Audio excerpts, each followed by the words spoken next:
Hello there! This is Paintfall, a 3D platformer shooter I built in Godot, and I didn't model a single asset by hand. You play a kid with a paint blaster, and that paint is your health, your ammo, and your money at once. Every model here came out of Meshy, the character, the weapon, the enemies, the platforms, and so much more. I've always wanted to build colorful worlds like this, but modeling was always my limit. So today I will show you the exact workflow from a concept image to a game-ready asset inside Godot. This is not about replacing artists, it's about people with great ideas, a way to bring them to life. Let's get started. Here is the Godot project. As you can see, it looks very awesome. For example, take a look at the high detail that these platforms have, the slime enemy, the player, everything looks very awesome. For example, here we have the character, and as you can see, we were even able to directly add animations inside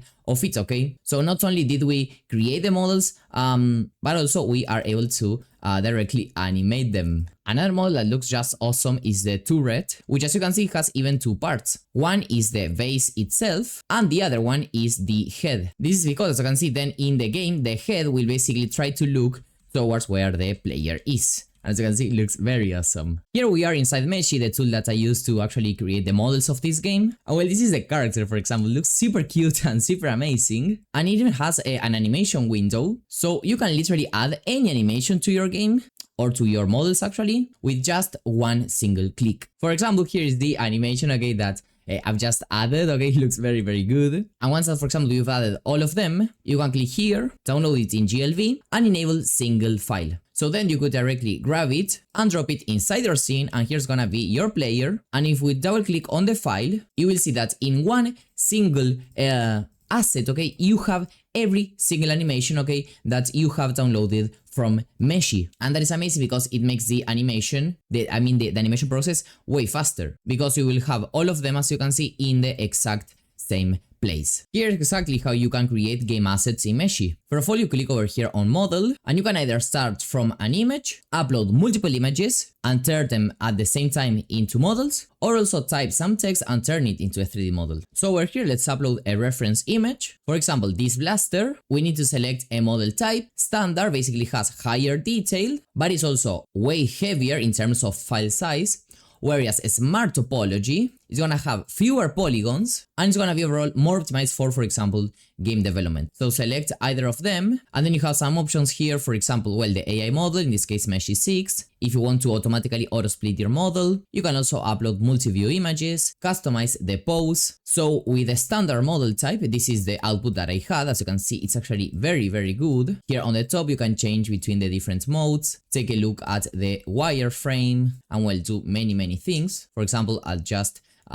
the metalness of the material, contrast, and well, even more stuff, as you can see, even more settings like bloom, strength of the environment, well, lots of things. Another thing that I really like is this multi-view option. So for example, I uploaded this base image of the painter and these two other views, okay, one a side view and a back view, and it created the painter very perfectly. This was with the standard, and as you can see, you can take a look at how many faces this has. But for example, this model, okay, is the exact same one, but generated with the smart topology, with a poly count of approximately 4,000 polygons, as you can see. So this model is way more lightweight, but of course, you can lose some details. Another thing you can choose is batch images to 3D, so you can upload multiple reference images and generate all of them at the exact same time. And in terms of options, okay, you have very similar settings, okay? You have a standard model type and a smart topology. And also, you can use text to 3D to create models from text. Another option that I really like is this image section over here. So I can choose from the best image generation models such as Nano Banana Pro and GPT Image 2, write a prompt, here for example to create a very similar painter character, but instead of a boy it's gonna be a girl. Then you select the aspect ratio, how many images you want, if you want any kind of stylization, also multi-view. The pose I recommend that in this case you enable T-pose because then we'll need to animate it, and even you can upload any kind of image reference. In this case, let's go with Nano Banana Pro. So for example, this view was generated by GPT Image 2 and this one by Nano Banana Pro, okay? As you can see, both came out from the exact same prompt. Or for example, here you have from Nano Banana Pro a multi multi-view image. In this case, for example, let's use this one, and in image to 3D, let me click over here, and I can select the model type. So let's, for example, go with the standard T-pose. I'm not gonna use image enhancement, because I want to use this image exactly as it is, and then image to 3D. And at the same time, I'm gonna generate the smart topology one, and let's increase at least a little bit the poly count, maybe to something like that. And then once again, we will just start it. Here we have the one with the standard type, with the standard model type, I mean.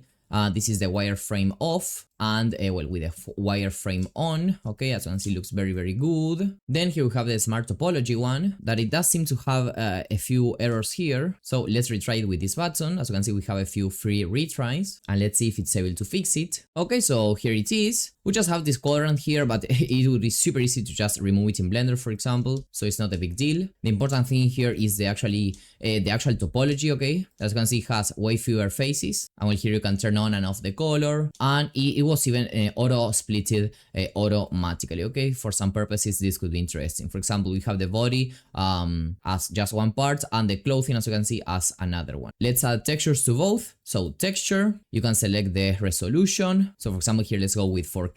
And for this one, let's, for example, go with 2K. So for example, here is the character, okay? And it looks super, super awesome. And well, this is the low poly option. If not, okay, another way to go around it is grabbing the high poly option and doing a remesh. You can either set a fixed target poly count or an adaptive target poly count. So with fixed, you can, for example, say, okay, I want to have this model exactly 30k polygons, or adaptive, that is a little bit, let's say, more friendly. So for example, we can go to medium, and the topology, in this case, let's go with quad, because we will then need to animate this character, and quads are more easily animated. But in the meantime, okay, if we wanted to animate this character, we just go to animate, then rig, and as you can see here, it's not gonna allow me because the poly count is over 300k. So I will have to go back to model, and let's do another remesh, but in this case, I'm gonna select ultra. So here we have a version with 10k faces, as you can see, that still keeps, let's say, a very good consistency and very good quality, okay, but with a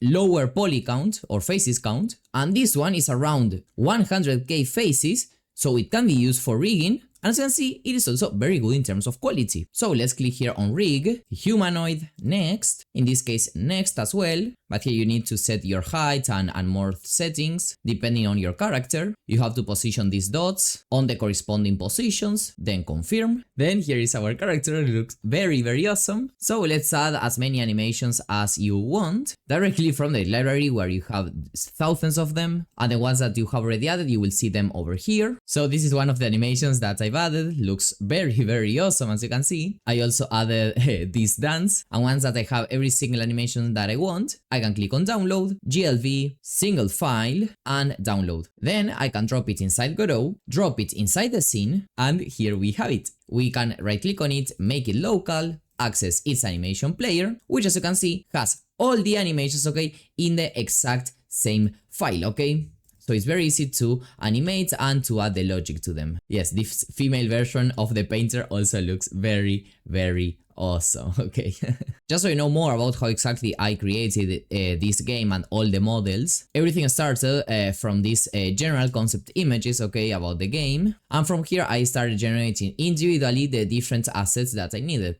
So for example, the character, okay, and its different views, and then a complete gallery, okay, of different images with the different props, such as the blaster, this is a backpack, then, well, the platforms, okay, and some other props. And it also is just a matter of coming here to Meshy, dropping the image, clicking generate, and going back and forth with that process. That's how I ended up having this amazing gallery that you see over here. Another thing that I wanted to show is this concept image that I created with Nano Banana Pro with this simple prompt, and I also use image to 3D here. So here I generated it with the smart topology option. Once again, it's very amazing that it was automatically split. And then to texture it, in this case, for example, I wanted to use the 8K option. And this, okay, allowed me to have this very amazing texture, as you can see over here, with this paint weld text crystal clear, okay? That is very good. And here you have the exact same texture, okay? But in this case, this was a 2K texture, okay? So this is 2K and this is 8K. As you can see, this one is way better. One last thing I wanted to mention is their new agent. So for example, here I can upload a reference image, which in this case are the concept images of the game, of the world of the game more specifically. And I can tell you, okay, generate 3 3D models of what you see in it.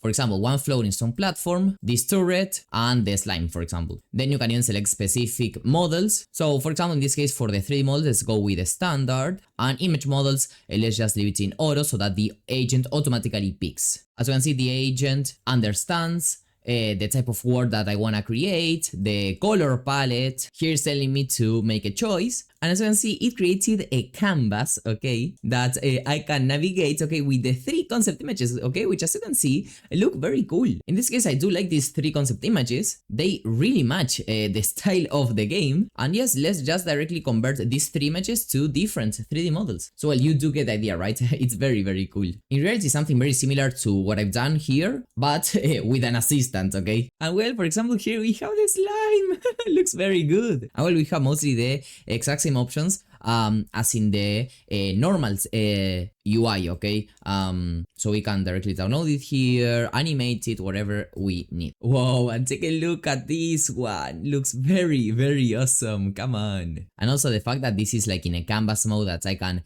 drag, drop, organize however I want.